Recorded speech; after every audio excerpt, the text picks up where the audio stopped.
Hi guys, welcome back. In today's video, we're talking about intonation in American English. We're going to go over the three most general and basic intonation patterns, and then we'll go over two more slightly specific patterns, and then we'll finish it off with a listening quiz. So what is intonation? Intonation is how your voice rises and falls when you speak. Please listen to that sentence one more time. Intonation is how your voice rises and falls when you speak. They can also express emotions and attitudes. And because we can feel so many emotions and have different attitudes when we are saying the same sentence, in this video, we're going to focus on the most basic patterns that are used in American English. Generally, with WH questions, we use a falling intonation, meaning when you ask questions using words like what, where, who, when, how, the last syllable of your question will go a little bit more down in pitch. For example, number 1 says, "What is your address?" What is your address? Here, it's like this. What is your address? What is your address? It is not, what is your address? It's going to be slightly up and down with this last word. Ultimately, it goes down. What is your address? Number 2 says, what's your name? What's your name? What's your name? It is not, what's your name? And the last one says, where's your classroom? Where's your classroom? So every time you ask a WH question, please use a falling intonation. Later on in the video, I'm going to talk about an exception to this rule, but generally speaking, make sure that your intonation doesn't rise at the end with WH questions. Very briefly, let's just practice speaking these three sentences. Maybe I'll read it and then you can repeat after me. Number 1. Where did you get your textbooks? Where did you get your textbooks? Number 2. When did you leave your house? When did you leave your house? Number 3. What happened? What happened? How do you guys feel about this? So, with WH questions, let's make sure that the last syllable always comes down. However, with yes/no questions, we're going to use a rising intonation. So yes/no questions are questions whose answers are either yes or no. For example, number 1 says, can I order? Can I order? Number 2, do you like it? Do you like it? Number 3, is she joining us? Is she joining us? So again, with yes or no questions, we're always going to have that pitch go higher at the end. Very briefly again, let's practice speaking with these three yes or no questions. Number 1, does she live here? Does she live here?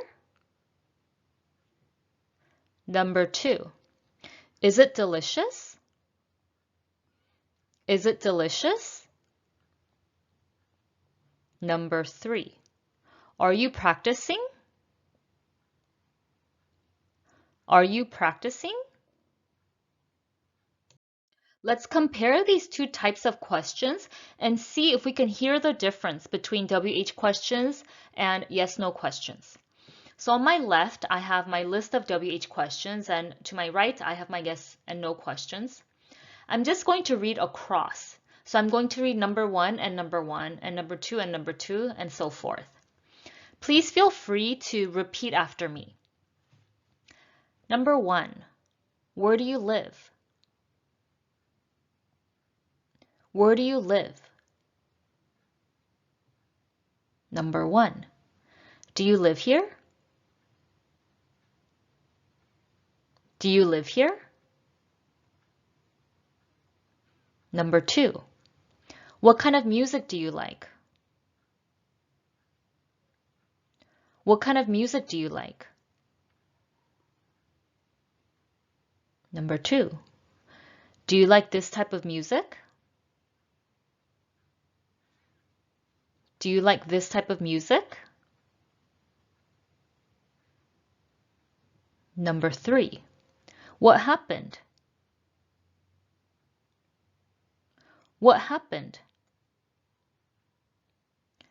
Number 3, did you see what happened? Did you see what happened? So we're moving away from questions now. With statements, so any regular old sentence, we're going to use a falling intonation. Number 1 says, my name is Christina. This is the exact same pattern as a WH question. It goes, my name is Christina. It's the same thing as, what's your name? My name is Christina. Number 2 says, my family lives in California. The last syllable, nya, goes down. My family lives in California. Number 3, there are many people who are traveling overseas. Again, when you're making any statement, generally speaking, we're going to use a falling intonation.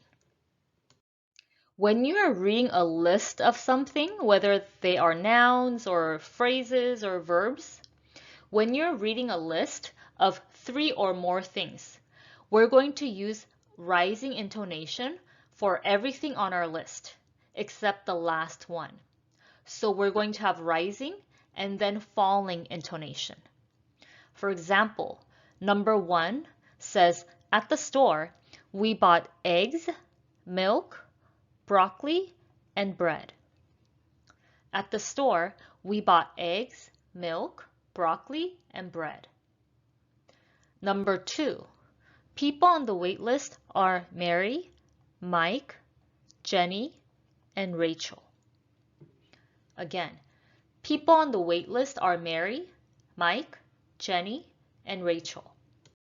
In the beginning of the video, we said that we're going to use a falling intonation with WH questions, and that is absolutely true. However, you should use a rising intonation when you are reconfirming or re-asking the same question. For example, number 1 says, I'm sorry, I didn't hear you. What's your name? So that person already told you his or her name, but let's say you forgot. Then you would use a rising intonation. Number 1 again says, I'm sorry, I didn't hear you. What's your name? Number 2, same thing. If you are reconfirming, you would say, where did you see that?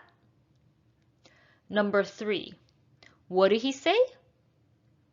So if you forgot the answer or you are just re-asking, then please use a rising intonation even if it's a WH question. Last but not least, let's finish off this lesson with a listening practice. I'm going to read the sentence twice, and let's just decide if we hear a falling intonation or a rising intonation. Number 1, I haven't been there in years. I haven't been there in years. In years is a falling intonation. Number 2, what have you been up to? What have you been up to? What have you been up to is a falling intonation. Number 3, what did you say again? What did you say again? This one is a rising intonation even though it's a WH question because I didn't hear this person the first time and I'm just re-asking the question. Number 4, Are Mary, John, and Mike coming? Are Mary, John, and Mike coming? This is a rising intonation. This is a yes/no question. Are they coming? Is a rising intonation. Number 5. Can you hear the intonation? Can you hear the intonation? Again, it's a rising one. It's a yes or no question. Number 6. It's very interesting to me. It's very interesting to me. This one goes like this, and it's definitely going down. It's very interesting to me. This concludes our lesson for today. Please remember that today's lesson was a very basic lesson on intonation. But if you want a more in-depth review of stress, rhythm, and melody when we speak in American English, please leave a comment below and I will be more than happy to make that lesson for you guys. I hope you found today's lesson helpful, and if you did, please like this video and subscribe to my channel. I'll see you guys next time.